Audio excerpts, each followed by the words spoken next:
ఇప్పుడు మనం live 9 screen మీద మరో బ్రేకింగ్ న్యూస్ చూస్తున్నాము. మాట మార్చిన గాదిరాజు ప్యాలెస్ యజమాని.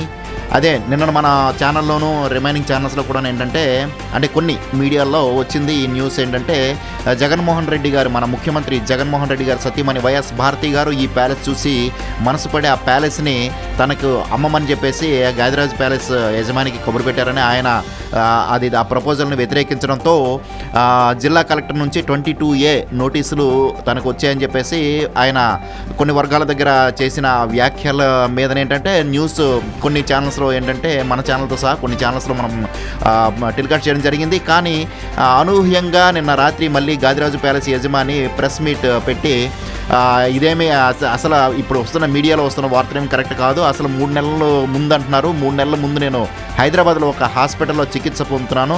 వైఎస్ భారతి గారు తనని అడిగిన మాట అవాస్తవం. అండ్ అయ్యన్న పాత్రుడు గారు కూడా ఏంటంటే నేను ఇంతవరకు అతన్ని కలవలేదు, అతన్ని ప్రత్యక్షంగా కూడా చూడలేదని చెప్పేసి ఆయన ప్రెస్ ముందు తెలియజేయడం జరిగింది. సో వైఎస్ భారతి గారు ఎట్టి పరిస్థితుల్లో కూడా నన్ను అడగలేదు, అసలు రాజకీయాలకి నాకు సంబంధమే లేదని చెప్పేసి ఆయన చెప్పడం జరుగుతుంది. కానీ ఏంటంటే వైసీపీ వర్గాలకి ఏంటంటే ఇది అలవాటు. ఎవరిని హత్య చేసినా సరే ఆ కుటుంబ సభ్యులు వైసీపీ మీద ముందు ఏంటంటే మీడియా ముందుకు వచ్చి మాట్లాడతారు. యాక్చువల్గా మా కుటుంబ సభ్యుడిని ఏంటంటే వైసీపీ వాళ్ళు చంపేశారని. కానీ ఆ మరుక్షణం 1 గంట తర్వాత మళ్ళీ ప్రెస్ మీట్ పెట్టి చేసే వైఎస్ఆర్సీపీ వాళ్ళకి ఎటువంటి సంబంధం లేదు, మా వాడే ఏదో ఆత్మహత్య చేసుకున్నారనో లేకపోతే కుటుంబ తగాదాల వలన చనిపోయాడు, ఈ విధంగా మళ్ళీ వాళ్ళు ప్రెస్ మీట్లు పెట్టిన ఉదంతాలు చాలా మనం చూసే ఉన్నాం. అదే ఉదంతంలోకి ఇది కూడా చేరుతుందని చెప్పేసి ప్రతిపక్షాలు, విపక్షాలు, ప్రజలు కూడా ఏంటంటే అనుకుంటున్నారు ఇప్పుడు. సో అది ఇప్పుడు బ్రేకింగ్ న్యూస్. ఇప్పుడు మనం అసలు గాదిరాజు ప్యాలెస్ యజమాని ఏమన్నారో ఒకసారి విందాం.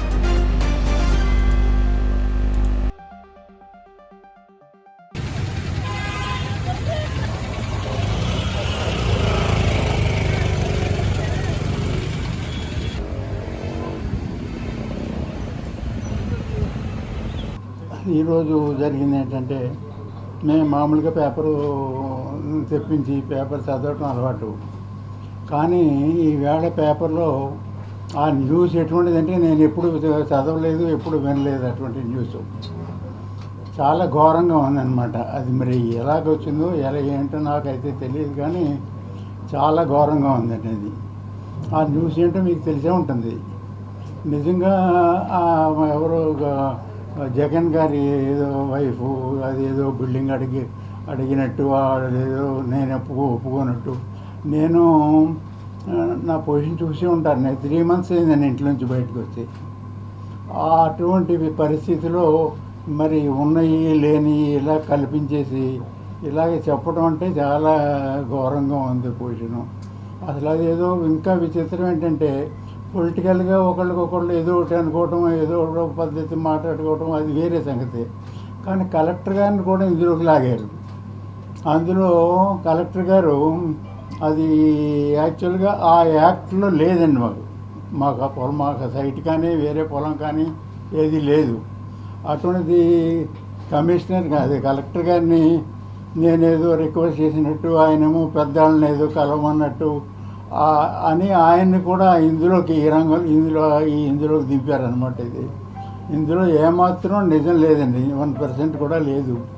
అసలు ఇల్లు అడగటం ఏంటో, నన్ను కలవటం ఏంటో 3 నెలల క్రితం సుమారుగా కలిశారని రాశారు. 3 నెలల క్రితం నేను లేను. నేను హైదరాబాద్లో హాస్పిటల్లో ఉన్నానండి. ఇప్పుడు కూడా నాకు హెల్త్ బాగాలేదు. ఇవాళ కూడా ఏంటంటే మీ అందరూ వస్తారు కదా, ఒకసారి ఎవరికి కలుద్దాం అనే దృష్టితో రావటం, ఓపిక లేకపోయినా ఒప్పుకున్నా అలాగా కష్టపడి వచ్చానండి నేను. అటువంటి అబాండాలు వేసి అంత న్యూసెన్స్గా ఆ న్యూస్ పేపర్లో రావటం అంటే చాలా అన్యాయం అండి అది. అందుకని మీరేదో ఉన్నట్టు నేను చెప్తున్నాను. ఎందుకంటే నాకు ఏ పార్టీ కాదు, ఏ పార్టీ ఆఫీస్కి వెళ్ళలేదు, ఏ మీటింగ్కి వెళ్ళలేదు, ఏ ప్రెస్ మీటింగ్కి. ఇలాంటి ప్రెస్ మీట్ కూడా ఇదే ఫస్ట్ నాకు. ఇప్పుడు నాకు ప్రెస్ మీట్లు ఇలాంటివి మాకు ఏం లేవండి. ఎందుకంటే నేను అలా పొలిటికల్గా నాకు సంబంధం లేదు. నాకు ఏజ్ 80 సంవత్సరాలు నాకు. అటువంటి పరిస్థితుల్లో మరి ఇలాగ ఎందుకు రాసుకుంటారో ఏం చేస్తే, పాలిటిక్స్లో ఉన్నవాళ్ళు అయితే వీళ్ళు తిట్టుకోవటం, ఇళ్ళు తిట్టుకోవడం ఏదో చేసుకుంటారు. అసలు నా ఏజ్ అంతా, నా పరిస్థితి ఏంటి, నేను అసలు నేను లేను, ఇక్కడ ఉండటం లేదు, హాస్పిటల్లో ఉన్నానో చాలామంది తెలుస్తుంది. అది నేను హాస్పిటల్లో ఉంటున్నాను, ఇక్కడ ఉండట్లేదని అందరికీ తెలుసండి చాలామందికి. అంటే మీకని కాదు, అటువంటి పరిస్థితుల్లో ఇటువంటి న్యూస్లు రావడం చాలా అన్యాయం అండి, చాలా ఘోరం కూడా. అందుకని మరి మీరందరూ ఆ పొజిషన్ అర్థం చేసుకుని దాన్ని బట్టి ఎలాగా మీకు ఏమైనా డౌట్ ఉంటే అడగండి, చెప్తాను నేను. సార్, నాకు మార్నింగ్ ప్యాలెస్ కోసం వచ్చిన వార్తను చూసి మీరే షాక్ అయ్యి దారుణమని చెప్తున్నారు. ఏంటమ్మా మార్నింగ్ మీరు ఉదయం యాజ్ యూజువల్ గా కొంచెం ఇక్కడికి వచ్చి మాట్లాడడం, నాకు కొంచెం హియరింగ్ ప్రాబ్లం ఉంది. యాజ్ యూజువల్ గా మీకు ప్రతిరోజు పేపర్ చదివే అలవాటు ఉంది అవును, అంటున్నారు. అవును. ఆ క్రమంలోనే వార్త చూసి నా ప్యాలెస్ గురించి ఇలా ఎందుకు రాశారని షాక్ అయ్యారు అంటున్నారు. మీరు వార్త ఎప్పుడు చూసారు సార్? మీకు ఎవరైనా చూపించారా? మీరు అనుకోకుండానే చూసి ఎవరు చూపించలేదండి. నాకు ఈనాడు జ్యోతి వస్తుంది. నాకు ఈనాడు జ్యోతి నేను రెగ్యులర్గా లేవగానే ఫస్ట్ పేపర్ చదువుతాను. ఆ పేపర్ ఓకే వాళ్ళ కొద్దిగా 10 నిమిషాలు లేట్గా వచ్చింది. అది చూసి ఫస్ట్ మెయిన్ మ్యాటర్ కింద వేసారు దాన్ని. అది చూసిన తర్వాత షాక్ అవడం కాదు, ఎంత ఎలా ఉంటుందండి ఎవరికైనా అసలు పొజిషను. అసలే బయట సబ్జెక్ట్కి దీనికి సంబంధం లేదు. నేనేదో బిల్డింగ్ ఎవరు అడగటం ఏదో ఇస్తానటం, నన్ను ఎవరు ప్రపోజ్ చేయలేదు, అసలు అటువంటి సిచ్యువేషన్ లేదు. అది కాకుండా ఆ బిల్డింగ్ కొంటాము అమ్ముతానికి ఎవరినో పెద్ద మనుషులు పంపారని రాశారు. నిజంగా ఆ బిల్డింగ్ అడగాలంటే కొనుక్కోవాలంటే వాడికి బిల్డింగ్ లెక్క కాదండి. ఇది పెద్ద చిన్న ఊరికే ఎలివేషన్ పెట్టాను నేను. అది ఎక్కడ మైసూరులో ఎక్కడో డిజైన్ చూసి వైజాగ్కి సూట్ అవుతుందనే దృష్టితోటి నేను మామూలుగా చిన్న ఏరియాలో నేను కట్టాను. అటువంటిది ఆ బిల్డింగ్ కట్టాలంటే ఎవరైనా కట్టుకోగలుగుతారు. ఆ బిల్డింగ్ కట్టడం కష్టమేమీ కాదు. అటువంటిది ఆ బిల్డింగే కావాలి అని కోరుకోవటం ఇటువంటిది మరి ఎందుకు ఎవరు రాశారో ఏమి రాశారో ఆశ్చర్యం అండి ఎవరికైనా. రాజుగారు అయ్యన్ పాత్రుడు గారు ఈ విషయం మాట్లాడారండి. సార్ ఇట్లా సార్ రాజుగారు అంటే రాజుగారు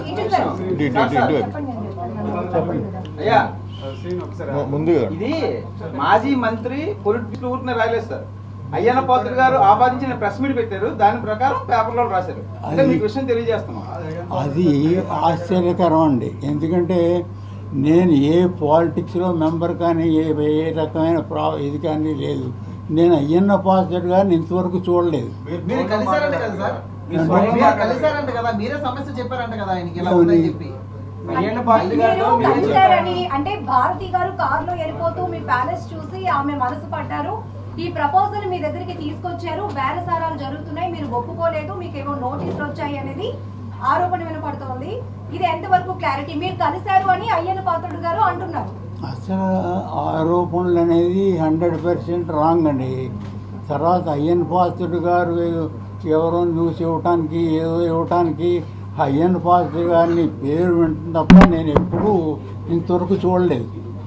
ఎందుకంటే ఏ పార్టీలో ఏ లీడర్ని ఏదైనా పని ఉంటే మా పిల్లలు ఎవరో చూసుకుంటారు తప్ప నేను ఇంతవరకు చూడలేదు. పైగా ఆ చెప్పిన టైంలో నేను లేనండి, నేను హాస్పిటల్లో ఉన్నాను, ప్రూఫ్ కూడా ఉంది. రాజు గారు, ఇంకొకటి, ఇప్పుడు ఇలాంటి సందర్భంలో ప్రెస్ ముందుకు రావటం అనేది బాధగా ఉంది అని మీరే అన్నారు మొదట.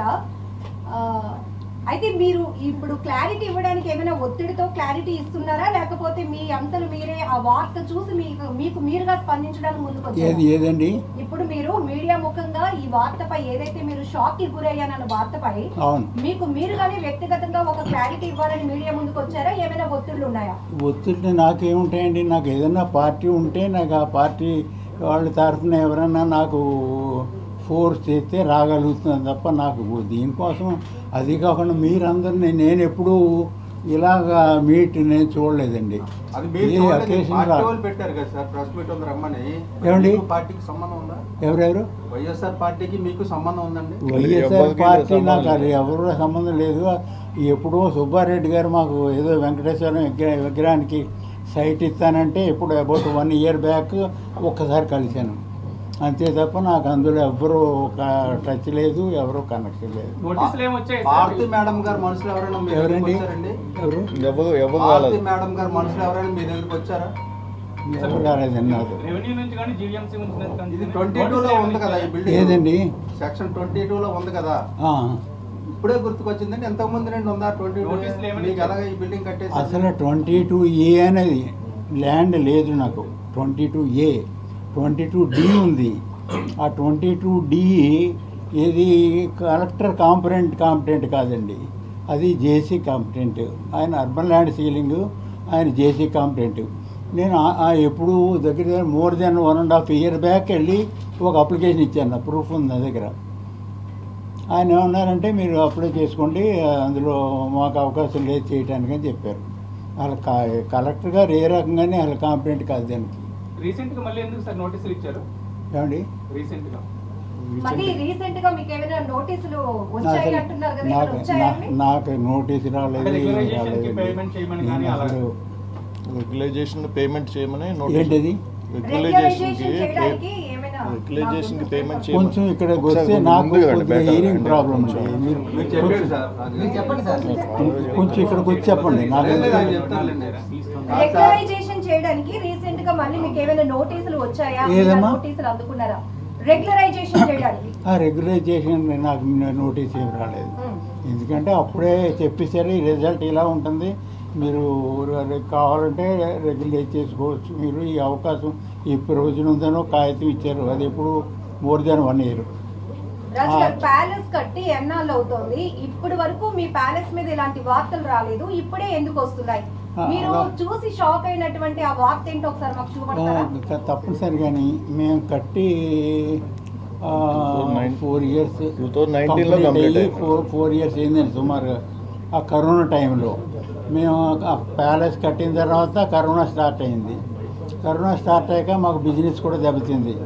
అప్పుడు కరోనా వలన ఎవరు ఫంక్షన్స్ ఎవరు చేసుకునే వాళ్ళు కాదు, దానివల్ల మేము చాలా ఎఫెక్ట్ అయ్యాం.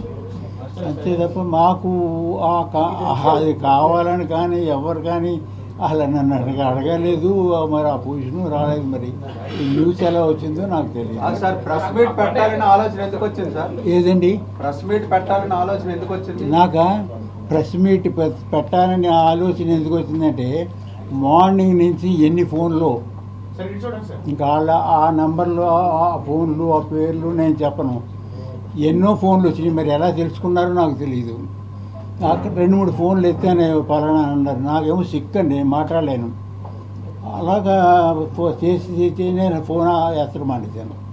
ఇంకా ఆఖరిని ఏంటంటే ఈ ఫోన్ ఇలాగ మనకి వదిలేలా లేదు, ఏదో ఒకటి సమాధానం చెప్పాల్సిన రెస్పాన్సిబిలిటీ మనకు ఉంది కదా అని అప్పుడు మధ్యాహ్నం 1 గంట కుదురుతుందంటే కుదరదు అనుకున్నాం. సాయంకాలం 4 అయితే నేను ఆఫ్టర్ ఫుడ్ రెస్ట్ తీసుకుని రావచ్చు అనుకుని వచ్చాను అనమాట.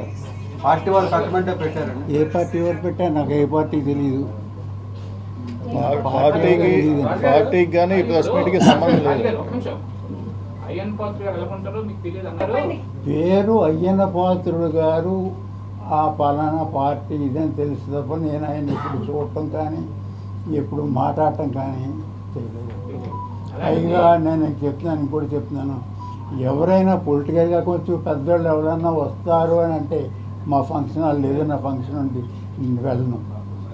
ఎందుకంటే ఏదో మాట్లాడించాలి, మనకి ఆ సబ్జెక్టు తెలియదు, వాళ్ళకి పెద్దవాళ్ళు. ఎందుకంటే నేను అసలు ఇప్పటి వరకు ఏ పొలిటీషియన్ పెద్ద లెవెల్లో వచ్చినా నేను ఇంతవరకు అండి ఆరోగ్యం బాగాలేదు. సార్ ఇప్పుడు 1 by 1 ప్లీజ్.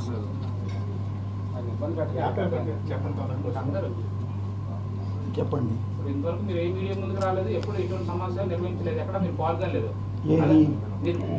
ఎవరెవరు తెలియదు, మీడియా వాళ్ళు కూడా ఎవరెవరు తెలియటం అంటే ఇందులో నేనైతే గుర్తుపట్టలేను, కానీ అప్పుడప్పుడు మా పేపర్కి మీరు చందా ఇవ్వండి అని వచ్చిన వాళ్ళు ఉన్నారు. ఎంతో కొంత మేము ఏదో ఇవ్వటం. రాజు గారు, ఇప్పుడు నెక్స్ట్ ఏమైనా యాక్షన్ తీసుకోబోతున్నారా? ఏమ్మా నెక్స్ట్ ఏమైనా యాక్షన్ తీసుకోబోతున్నారా? ఒక్కసారిగా మిమ్మల్ని ఎంత ఆందోళన ఎలాగా ఏమైనా యాక్షన్ తీసుకుంటారా? లీగల్గా ఏమన్నా వెళ్తారని అడుగుతున్నాను. లీగల్గా నేను ఎప్పుడు కోర్టుకి వెళ్ళలేదు ఇంతవరకు. ఇప్పుడు దేనికి ఏదండి పేపర్లు వేసారు, అటువంటి పేపర్లు బోర్డైన పడుతుంటాయండి. మరి మా పేపర్లు ఎందుకు పెట్టారు సార్? అలా కాదు, ఈ ప్రాసెస్ ఎందుకు పెట్టారు? అవునండి, మేము క్లారిఫై చేయాలి కదా. అవన్నీ మేము ఎంత 80 సంవత్సరాలు వచ్చేసి ఇంకా ఏ పేపర్లో వేసేసో నేను ఏదో చెప్పేసో చెప్పలేను. కానీ మీరు అందరూ వచ్చారు కాబట్టి మీకు మీ డ్యూటీ ఏంటో మీరు చేయండి. నాకు అలా వెయ్యాలా వేయక్కర్లేదా ఏమనేది నాకు తెలియదు. నేనైతే డైరెక్ట్గా నా చేతిలో ఉన్నది కాదు అది. రాజు గారు ఇంకెక్కువగా మిమ్మల్ని ఇబ్బంది పెట్టదలుచుకోలేదు. క్లోజ్ చేసేస్తాం. చివరిగా ఏమైనా చెప్పాలనుకుంటున్నారా? చివరిగా నేను వేరే చెప్పేది ఏముందండి, ఇది అన్యాయం జరిగింది. కానీ మరి ఇది ఎలా జరిగిందో ఫలానా అందులో పేర్లు రాసినంతనే నా పేర్లే చెప్పారా, ఎవరు చెప్పారో, మధ్యలో వాళ్ళ తరఫున నాలుగు పేరేసి ఎవరన్నా వేరే వాళ్ళు చెప్పారా అని మాకేం తెలుస్తాయి. కొద్దిగా పేపర్ కూడా నేను మ్యాక్సిమం ఒక అరగంట చదువుతాను మెయిన్ పాయింట్లు. అంతకంటే పేపర్ చదివి ఓపిక కూడా లేదు నాకు. రాజుగారు పేపర్లో తప్పుడు వార్తలు రాశారు అని మీరే చెప్తున్నారు. అవును, ఆ తప్పుడు వార్తలను ఖండిస్తూ మీరేమైనా ఆ పేపర్ మీద కోర్టు కేసేసే ఆలోచనలో ఉన్నారా? నేను కోర్టులో కేసు వేసే పరిస్థితి ఇవన్నీ నాకు పర్మిట్ చేయదండి బాడీ. కోర్టుకి వెళ్ళాలంటే ఫస్ట్ ఎవడో ఒకడు వెళ్ళాలి, లేకపోతే ఒకసారి అటెండాలి, లేకపోతే ఎవడో లాయర్ని సరైన చూసుకోవాలి, ఇవన్నీ చూసుకోవాలి. అవన్నీ నాకు ఇప్పుడు అలా కోర్టుకి వెళ్ళడం వస్తే సగం మంది కోర్టుకే వెళ్తారు ఊళ్ళో జనం. కానీ అవన్నీ నేను చేయదలుచుకోలేదు.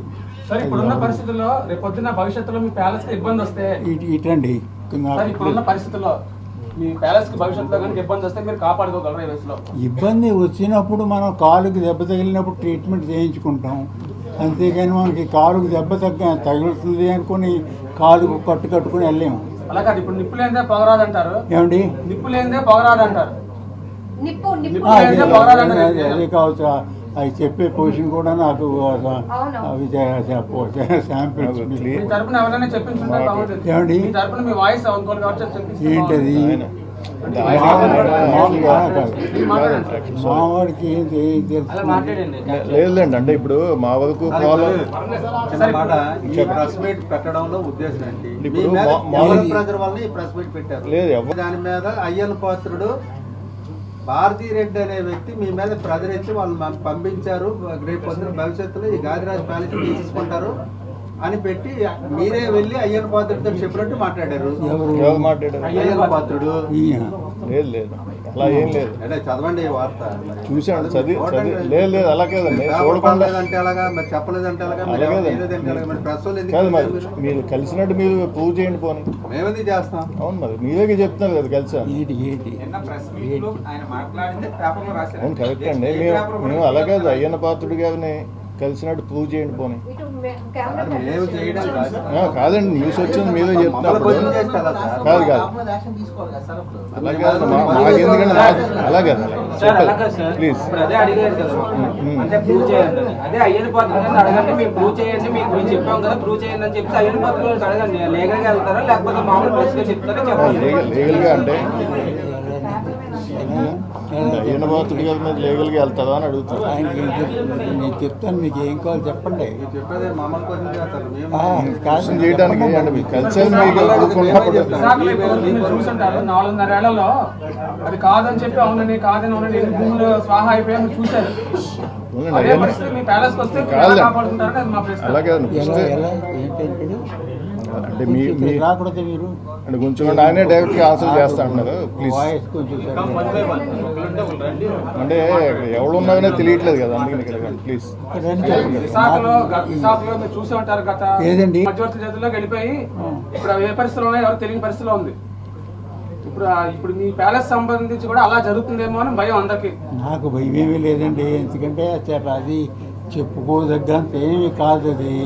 అది కూడా మేము కట్టేది ఇప్పటికి 10 years అయింది. కానీ ఎప్పుడు నుంచో ట్యాక్స్ కట్టిన అసెస్మెంట్లు అయినా అన్నీ.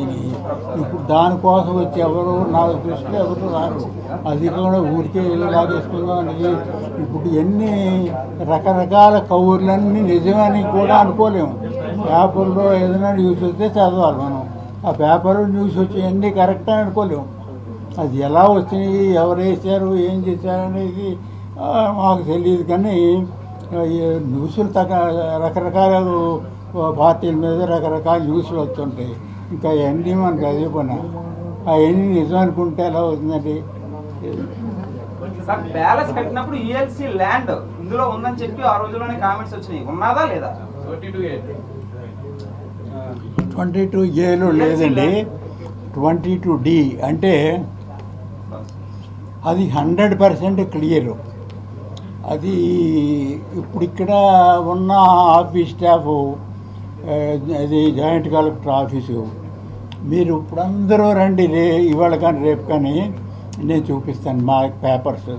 100% క్యాష్ పెట్టి కొనుక్కోండి. అందులో యూఎల్సీ ఉండే అవకాశం లేదు. యూఎల్సీ యాక్ట్ గురించి కూడా నేను చెప్తాను, మొత్తం చెప్పమంటే మీరు ఎవరైనా ఒక 4-5 రండి, పేపర్లు చూడండి. అది ఏమన్నా డిఫరెన్స్ ఉంటే ఇప్పుడు ల్యాండ్ వదిలేస్తాను నేను. వైసీపీ నాయకుడు విజయసాయి రెడ్డి ఉత్తరాంధ్ర ఇన్ఛార్జ్ గా ఉన్నప్పుడు కూడా మీ మీద ప్రెజర్ వచ్చిందనే ఆరోపణలు ఉన్నాయి. ఎలాగా? వైసీపీ నాయకుడు విజయసాయి రెడ్డి ఉత్తరాంధ్ర ఇన్ఛార్జ్ గా ఉన్నప్పుడు మీ మీద ప్రెజర్ వచ్చిందని వచ్చింది. దాని మీద ఆరోపణ మీద కామెంట్ ఏమొచ్చింది? ఒత్తిడి వచ్చిందని. ఎటువంటి ఒత్తిడి లేదు. అదే నేను చెప్పి మరి అవునండి, ఆయన చెప్పిన విజయసాయి రెడ్డి గారు ఒత్తిడి చేశారు ఈ ల్యాండ్ ఇమ్మని చెప్పి. అసలు విజయసాయి రెడ్డి గారిని 1-2 కలిసింది కరెక్ట్.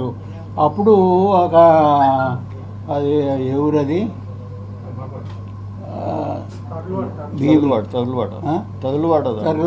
తర్లువాడ అని ఒక కొండ ఏదో, నేను ఒక మన వైజాగ్ కోసం నా కోసం అని కాదు, 126 feet హైట్ వెంకటేశ్వర స్వామి విగ్రహం పెడదాం అనుకున్నాను. విగ్రహం పెడతాను అనుకుంటే ఆయన దగ్గరికి ఫస్ట్ అప్లికేషన్ ఇచ్చాను నేను. ఇస్తే ఇంకెంత బ్రహ్మాండమైన పని, ఇంతకంటే మంచి పని ఏముంది అని చెప్పి నాకు ఆయన ప్రామిస్ చేశారు. టీటీడీ నుంచి ఒక లెటర్ కూడా వచ్చింది, కలెక్టర్ గారి దగ్గర నుంచి కూడా ఒక 2-3 monthsలో శాంక్షన్ అవుతుందని లెటర్ వచ్చింది. అప్పుడు హ్యాపీగానే ఉన్నాను నేను. అంటే 120 feet ఈ స్వామి గుడి ఎక్కడా లేదు. వైజాగ్కి మంచి ఇది మామూలుగాని. అంటే నేను ఏదైనా చేయాలంటే కొద్దిగా హైలైట్ అవ్వాలి అని, కెపాసిటీ ఉన్నా లేకపోయినా. ఆ తర్వాత ఏమైపోయింది, సిక్ అయిపోయాను. సరే, ఈ అంశం మీద కలిసారండి విజయసాయి రెడ్డి గారిని? ఈ అంశం మీద కలిసారా? ఏ అంశం? ఈ ప్యాలెస్ విషయం మీద. అసలు ప్యాలెస్ గొడవ రాలేదు, ఇప్పుడు రాలేదండి.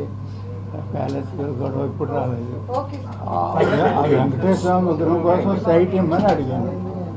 అది ఆఖరిని డ్రాప్ అయిపోయాను నేను. ఎందుకంటే ఇంకా అప్పటికి హెల్త్ నాకు ఈ లివర్ ప్రాబ్లం వచ్చింది. ఇంకా నేను చేయగలిగే పరిస్థితి లేదు. సహనం చేసి వదిలేస్తే ఎవరో చేయగలిగేది కాదు. అది ఇంకా డ్రాప్ అయిపోయాను. కలెక్టర్ గారు ఇచ్చిన లెటర్ కూడా ఉంది. ఆ ఇష్యూ తప్ప తర్వాత మళ్ళీ ఎప్పుడు ఆయన్ని కలవలేదు నేను. ఎందుకంటే ఎక్కడ కలిసే పొజిషన్ కూడా లేదు, నాకు కలిసే పరిస్థితి లేదు. లివర్ 21D ఇష్యూ కూడా లేదా సార్? 21D ఇష్యూ కూడా లేదు. ఏదండి? 21D డి అనేది లేదండి. ఆ ఇష్యూ కూడా లేదు. ఆ ఇష్యూ కూడా లేదు. ఆ ఇష్యూ అంటే చెప్తున్నాను కదా, ఇప్పుడు మాది 21Dలో ఉంది, కానీ అది మాది ఫెయిర్, మేము కొనుక్కుని చేసింది. వాళ్ళు రాంగ్ ఏం చేశారంటే, వాళ్ళ స్టాఫ్ కొంతమంది వచ్చారు కొత్తగా ఈ మధ్య, వాళ్ళకి అసలు సబ్జెక్ట్ తెలియదు. సబ్జెక్ట్ తెలియక ఆ 84 ఆర్డర్లో ఉన్న ల్యాండ్ వాళ్ళది సపోజ్ 500 యార్డ్స్ అనుకోండి, 300 యార్డ్స్ అమ్మేశారు అనుకుందాం. అమ్మేస్తే మిగతా 200 వాళ్ళు అమ్మేసింది, మిగతాది ఏమైంది తెలియదు, వాళ్ళు పోయారు పెద్దవాళ్ళు. అది నాది రెస్పాన్సిబిలిటీ అంటారు. అది మీకు అసలు చూపిస్తే మొత్తం అలా ఆ స్టోరీ అంతా అప్పట్లోనే పేమెంట్స్ చేస్తారండి? దానికి అప్పట్లోనే డబ్బులు చెల్లించారా? ఏదండి? డబ్బులు సార్ 100% రిసీట్తో సహా ఉంది. ఇప్పుడు మేము 1997 కొన్నాం. మేము 97లో రిసీట్లు, తర్వాత 97లో 26 ఆర్డర్ ఉంటుంది, మీకు తెలుసు. రిజిస్టర్ ఆఫీసులో రిజిస్ట్రేషన్ చేసుకోవాలంటే కంపల్సరీగా యూఎల్సీ పర్మిషన్ ఉంటే అది ఎలా చేస్తారు. యూఎల్సీ పర్మిషన్ ఎలా వస్తుందంటే డబ్బులు కడితే వస్తుంది. ఓనర్కి డబ్బులు కడితే ఆడికి అమ్ముకునే ఎలిజిబిలిటీ ఉంటే వస్తుంది.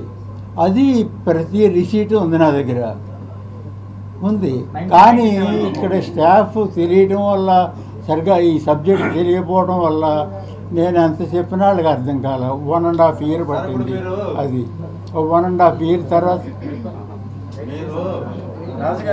రెవెన్యూ ఉద్యోగులకి దగ్గరండి. ఇటండి రాజుగారు మీరేమనుకోకండి, నేనే వద్దున అక్కడికి, నాకు బాగాలేదు.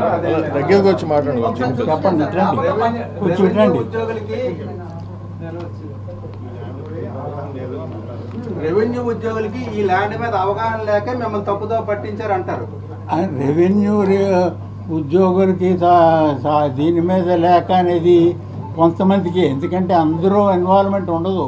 అందులో ఒకడు ఎల్ఈసి ఉంటాడు, యూడిసి ఉంటాడు, ఇంకో ఒకళ్ళు ఉంటారు. కాదు సార్, నేను రెవెన్యూ వాళ్ళు మిమ్మల్ని ఇబ్బంది పెట్టదలుచుకుంటే, ఏమండి రెవెన్యూ వాళ్ళు మిమ్మల్ని ఇబ్బంది పెట్టదలుచుకుంటే ఈ బిల్డింగ్ కట్టరు కదా. ఏ బిల్డింగ్? ఇంత బిల్డింగ్, ఈ బిల్డింగ్ అది ఎప్పుడు, ఇది ఎప్పుడు? అది 1997 అది. కాదండి, ఇది ఈఎల్సీలో ఉంది, ఈఎల్సీ ప్రాబ్లం ఉందని చెప్పారు కదా. అదే యుఎల్సి. ఇప్పుడు ఎంత విచిత్రం అంటే, ఇప్పుడు ఒక జాయింట్ కలెక్టర్ ఉన్నారు, అంతకుముందు యుఎల్సి ఒకే దానికి ఎక్స్క్లూజివ్ యుఎల్సి ఆఫీసర్ ఉండేవారు, స్పెషల్ ఆఫీసర్, సెక్షన్ ఆఫీసర్ ఎదురు ఉండేది. అప్పుడు ఇలా ఇద్దరు లేరు. అప్పుడు ఉన్న యుఎల్సి ఆఫీసర్ ఎవరు, స్పెషల్ ఆఫీసర్ ఎవరు, ఆయన మా సైట్ డాక్యుమెంటు ప్రతి గజం వేసి ఇది నాన్ సర్ప్లస్ ల్యాండ్ అని మున్సిపల్ కమిషనర్కి రాశారు. మున్సిపల్ కమిషనర్ ఈయనకి రాశారు, యుఎల్సి ఆఫీసర్కి. అంటే మీ ల్యాండ్ రెగ్యులరైజేషన్ ఇదేదో పెట్టుకుంటూ ఉంటే ఆయన రాస్తే ఆయనకి రిప్లై ప్రతి గజం ఈ డాక్యుమెంట్ నెంబర్ వేసి మాకు అదే ఆయన కాగితం ఇచ్చారు. నేను అదో కాపీ తీసుకున్నాను. నేను ఇంత చిన్న 1% కూడా అందులో డీవియేషన్ లేదండి. ఆ డబ్బులు కట్టాను, అంతా చేశాను. ఇంతకాలం నుండి 22D ఎందుకు మీరు డిలీట్ చేయించుకోలేకపోతున్నారు? అసలు ఇంతకాలం డిలీట్ చేయించుకోవాల్సిన అవసరం ఎప్పుడు రాలేదు. ఎందుకంటే అది ఎప్పుడు వచ్చిందంటే, ఆ జీవో నెంబర్ నాకు గుర్తులేదు. అది రెగ్యులరైజ్ చేసుకోవచ్చు కావాలంటే డబ్బులు కట్టుకుని అని వచ్చాను. అయింది అది 1 year 1.5 year అయింది. ప్రతి సంవత్సరం దాన్ని ఎక్స్టెండ్ చేస్తుంటున్నారు కదా సార్. అది ఇప్పుడు ఎలాగ ఉందంటే, అది మా ల్యాండ్లో సర్ప్లస్ ల్యాండ్ లేదు, ఒక స్పెషల్ ఆఫీసరు ఇందులో సర్ప్లస్ ల్యాండ్ లేదు, క్లియర్గా ఉంది అని లెటర్ ఇచ్చినప్పుడు నేను మళ్ళీ వెళ్ళాల్సిన అవసరం లేదు. అయితే ఈ 2-3 సార్లు చూసి పేపర్లో 1 minute అండి, నాకు కొంచెం ప్రాబ్లం ఉంది. కొంచెం మోహన్ రావు గారు, యుఎల్సి మోహన్ రావు.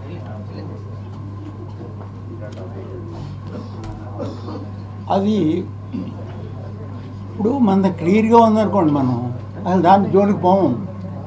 అది ఈ మధ్య యుఎల్సి తీశారు కదా, మధ్యలో చాలా కాలం తీయలేదు, ఎప్పుడు కూడా అది ఉంది. లేదు యుఎల్సి లేదు. సర్లే పోనండి, పెద్ద ఇష్యూ కాదు, ఏముందో లేదో. అది మా దగ్గర క్లియర్గా ఉంది కదా అనే దృష్టితో ఊరుకున్నాను నేను. అది పత్రికలో వచ్చింది కదా, ఈనాడులో వచ్చింది కదా, అయ్యన్న పాత్రుడు గారి మీద కానీ ఈనాడు మీద కానీ మీరు ఏమైనా చర్యలు తీసుకుంటారా, లేకపోతే ఎంతో ఆపేస్తారా? ఏదండి అసలు అయ్యన్న పాత్రుడు గారు తీసుకున్నారు. తర్వాత ఈ జ్యోతి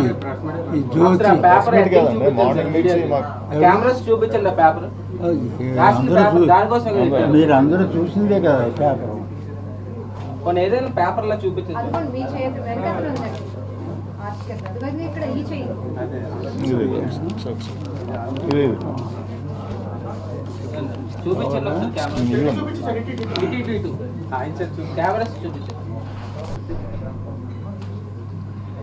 రాజుగారు చిన్న మాట అండి, చెప్పండి. వాస్తవానికి అయ్యన్న పాత్రుడు గారిని ఎవరు మీతో మాట్లాడలేదు అంటున్నారు. అసలు నేను చూడలేదు ఆయన ఇంతవరకు. చూడలేదు కదా, మరి ఎందుకు ఇట్లా మాట్లాడారు? ఏమైనా పొలిటికల్ ఇంట్రెస్ట్ తో అలా మాట్లాడినట్టు అనిపిస్తుందా మీకు? ఏ పొలిటికల్ ఇంట్రెస్ట్? నేను ఎవరు ఏ పొలిటికల్? ఆయన అయ్యన్న పాత్రుడు గారు మీతో సంబంధం లేదు, ఆయన ఎందుకు ఇలా మాట్లాడారు? ఇలాగా వాళ్ళ మనుషులు బెదిరించారు, ఆయనకు అమ్మమ్మని చెప్పారు, ఇట్లా అని రాశారు. అందులో ఆయన రాశారు, పేపర్లో బోర్డు రాస్తుంటారు. ఆయన మాకేం తెలుసండి, పేపర్ రాయడం చెప్తేనే వీళ్ళు రాశారు. ఎవరు? అయ్యన్న పాత్రుడు గారు మాట్లాడితేనే పేపర్లో రాశారు. నిజమేనండి, అయ్యన్న పాత్రుడు గారు చెప్పారని పేపర్లో రాస్తే అది చూసి ఆయన చెప్పారని అనుకుంటాం మనం. అంతేగాని అందులో బోల్డ్ మంది ఉంటారు, అందులో ఎవరో ఒకడు పేరు వేస్తారు, ఒకడు నోరు పేరు వేస్తారు, ఇంకొకటికి జడిసిఐ ఆడ పేరు పెడితే నాకేం ప్రాబ్లం వస్తుందో అనుకుంటారు. అవన్నీ రకరకాలు, అవన్నీ మాకు ఏం తెలుస్తాయి సామాన్యుడికి. మాకు సామాన్యుడికి ఏం తెలియవు అటువంటి. అంటే మీ బిల్డింగ్ గురించి రాశారు కదా, మరి మీరు ఏ ఉద్దేశంతో ఆయన ఇలా మాట్లాడినట్టు అనుకుంటున్నారు సార్ మీరు? ఆయన ఏ ఉద్దేశంతో అనేది మాకేం తెలుస్తుంది. నేను అసలు కనపడుతుంది కదా, నేను అసలు హాస్పిటల్ నుండి ఊళ్ళోనే లేను. మా దగ్గర ఈ హాస్పిటల్ రికార్డు కూడా ఉంది కావాలంటే. 3 వారాల క్రితం అన్నారు. 3 వారాల క్రితం నేను బాపూజీ గారు అని హాస్పిటల్ హైదరాబాద్ న్యాచురోపతి ఆయన దగ్గర ఉన్నాను. అందుకని ఆయన ఎవరో 3 వారాల క్రితం అనుకున్నారు, 5 వారాల క్రితం అనుకున్నారు, నాకేం తెలుస్తుంది. అసలు 3 వారాల కింద అనుకున్నారు అనేది విచిత్రం నాకు. అంటే నేను లేనప్పుడు కూడా ఇటువంటివి వస్తున్నాయా ఏంటని. అందుకని అవన్నీ ఇక నాకంటే మీకు బాగా తెలుసు. అయితే ఏంటంటే నాతో అనిపించాలని మీరు అనిపించడమే తప్ప. అట్లా ఏం లేదు సార్. నెక్స్ట్ ఇప్పుడు కలెక్టర్ గారి దగ్గరికి మీరు వెళ్తే పెద్దవారితో మీరు మాట్లాడుకోండి అని ఆయన సలహా ఇచ్చినట్టు కూడా అందులో అసలు చెప్పారు. నేను కలెక్టర్ గారి దగ్గరికి నెంబర్ 2 7 డిఓ దానికోసం అసలు ఒక్కసారి కూడా వెళ్ళలేదు.